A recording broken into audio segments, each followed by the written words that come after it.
Hey Abby, I hope you had a good week. I just wanted to go through just a very short amount, just how awesome your last kind of revision of this piece was. And then I also just wanted to kind of look ahead a little bit at next week um, and what that informational assignment is going to look like. So I noticed you said you didn't make a ton of edits or revisions, and that's okay. Um, we've done a lot of those at this point, and if you are happy with it, I'm happy with it. Um, I think you've done a really great job over these last few weeks, and what you originally had was amazing too. So definitely you did some great work here. I said you did a phenomenal job. Um, I just also wanted to point out this was great. The descriptions here, especially because everyone who's going to ever read this lives on Earth. These new descriptions and how that makes Gabby feel are just very helpful for the reader. And then I don't think I ever pointed this out before, but your and then, I don't know if you have it purposefully ending here, but it works wonderfully. As the reader, your heart is like, do, do, do, do, do, like the and then, you're like, oh my goodness, what could it be? Then you have to flip the page, and that extra, even though it's only an extra few seconds, it really adds overall to how amazing the piece is. So great job with that. It really helps me as a reader kind of um, build up that moment of suspense even more. So yeah, your last submission was great. So I wanted to look a little bit ahead with you to next week. So here is, if you go to our writing workshop, here's the informational writing assignment. Um, so I know you said that writing more nonfiction pieces, um, no, I'm sorry, fiction pieces, were what you really like to do. Um, and that was kind of how I was too. But my professor showed me this really cool article, and it's called Snowfall. So it was published in the New York Times, and I spent so long looking through this article because it was so engaging. And so it's about this group of skiers that goes to this Tunnel Creek. It's called the backside of this mountain, and there ends up being an avalanche. And so it kind of walks through. It has the people's stories and some video clips, and it shows exactly how that avalanche happened. And this really changed my mind about how informational writing is supposed to look, what it's supposed to look like visually, how the text is supposed to look. The things that you can include in there are really, really just crazy. So here, at first you can't see them, but when you scroll down here, it kind of shows the different parts of it. I am going to email you the link to this if you did want to look around it. You definitely don't have to, it's really long. But even if you just wanted to hop on it quick and just kind of look, because there's so many cool features that they put into this article. So it starts off kind of like you would assume, kind of normal. And then within here, they have this video kind of embedded, there we go, sorry, embedded right here in the text. So when you click on that, it would play the video, and you can play it, but so anyways, that would start playing, and it's one of the women who was in the avalanche kind of talking about it and her experience. And then it goes back and it gives you some background on the place where it happened. And look at how cool this is. So it literally shows you this 3D, like if you were flying a drone, over this mountain range where these people were skiing. And so it shows this area, and then eventually you kind of get all the way around, and it's on the back side of one of these places where a lot of people like to ski. And it kind of shows you like, oh, these are like some big mountains. And so most people would be skiing in here, but these people decided to go down the backside, which was not as common. And so it kind of is setting up for you how this avalanche happened, was because it was not something common. And then it shows a little bit of background information, a little history. This is a video of someone skiing that area to show you what it means to have this kind of snow. And then, let's see, every time a new person's introduced, it gives you a little like, it's kind of like a character chart But it's like, here's Chris Rudolph, he's one character. And so it goes through, there's some pictures of the people, and then it starts to show you how these conditions kind of caused that avalanche. And you go to the next part, and do you see how engaging this is? I was sitting here reading it and my eyes were just wide open. It was very interesting. Um, and then here's the last part I just wanted to show you. So it shows you exactly how this avalanche happened. But they included pictures and videos and diagrams. And I just thought this would be kind of an interesting thing to show you because it helped me switch my mindset on what an informational writing piece looks like. And so this article did win a lot of awards because it was relatively revolutionary.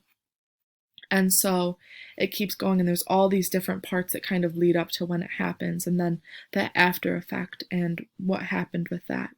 So if you want to check that out, I'm going to email it to you. If not, you don't have to. It's just if you want to. So anyways, after she showed us that, we got to thinking about what are some interesting ways that you can write an informational piece. And so in your week, you have a few options if you want to choose from these. You can choose one of these questions and kind of answer it. So what is the perfect something? How does something work? And how to survive something. And then you can also choose to pick one of these topics and kind of just, I would just brainstorm around a piece of paper and get all your information out that you can. And then you can kind of piece it together and figure out what you might want to write about. And you can also go to this page called Wonderopolis. I'm not sure if you've ever been there, but it looks like this. And basically, it's just a bunch of questions, so things that people wonder. And then this site kind of makes like articles about it. So the difference between a violin and a fiddle. Oh, hold on, I don't know if I clicked on all the way. Oh, here we go, sorry. And it kind of walks you through, it's like a short article, but you see there's some vocab words embedded, some other like hyperlinks you can go to if you want to learn more about that.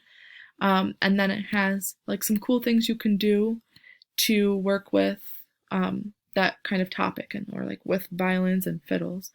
And then as you can see, they also have their sources. So that is an interesting thing if you wanted to set your informational piece up kind of like that. I chose for mine to do how to survive, and I chose how to survive a family vacation. So when we got this assignment, I was on a short weekend trip for Columbus Day with my family, and it was just the second day, it was just Sunday, and I was like, oh my goodness, some of this family time is getting a little much. Like, I have stuff to do, but everyone is so distracting. And so I was like, why don't I write my informational piece about that? So I wrote about how to survive a family vacation.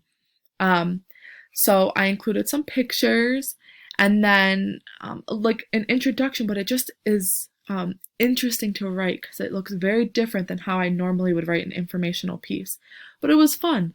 It was fun to include and find pictures of me and my family and what we like to do. And so one of the things that I wanted to highlight was the best thing that's worked for my family is everybody picks one thing that you really love to do, that you really want to do the most when you're on this trip. And then everybody does those things all together. So even if they might not love doing what I wanted to do, we all do it together, and then I do something they want to do. And that's really helped kind of just keep us all together during that time. So I wanted to do an escape room, so we did that. And my sister wanted to go to the beach, so we did that. My dad wanted us to wake up for the sunrise, and we did that, even though we are really tired, which is why I made that picture so small. And then my mom wanted to go on a hike to this waterfall. And so those were just some of the things that we picked on one of our vacations that really helped us just kind of how to survive a family vacation. Another thing we always do is go to historical places. And so I wrote just a little tiny blurb about that. So yeah, and then I also wrote about taking some time to yourself because that's also important because you're still on vacation too. And so I also wrote about making the most of these moments. So this is my grandparents dabbing with us when this was a couple years ago when dabbing was like a big thing going like, but it's not as big anymore. But anyways, I don't know if you've heard about it. My grandparents did that because my sister and I were like, please, please, please. And they did it with us. So even though they thought it was silly, kind of sacrificing those things because they're your family and you love them. And so, as you can see, like I picked that kind of purple and made the bold and in the beginning this font because um, it's kind of a little silly, but it's also like it's not serious, but it's silly and it's fun, and it's interesting. It's very different, and so I felt okay to kind of change up this font like that. Um, but I did use Adobe Spark for this, and so that is an option when you're creating your pieces. Somebody is going to do a screen, like one of these, like a screencast and kind of little presentation about that. And so once they put that up, I'm definitely going to share that with you because it was really fun to make it with Adobe Spark. And if that's something you're interested in, you totally could do that too. Okay, I just want to make sure that I touched on those. So yeah, I'm going to email you the link to the snowfall video or article if you wanted to watch that. And then if you have any questions, you can email me, you can comment on here. Any way that you need to contact me, go ahead. But yeah, so this week will be about informational writing, and maybe we'll be able to use kind of an interesting tool or an interesting kind of prompt to help get away from what is normally associated with informational writing, to kind of spice it up a little bit. So I hope you have a great week, and I will talk to you later. Bye.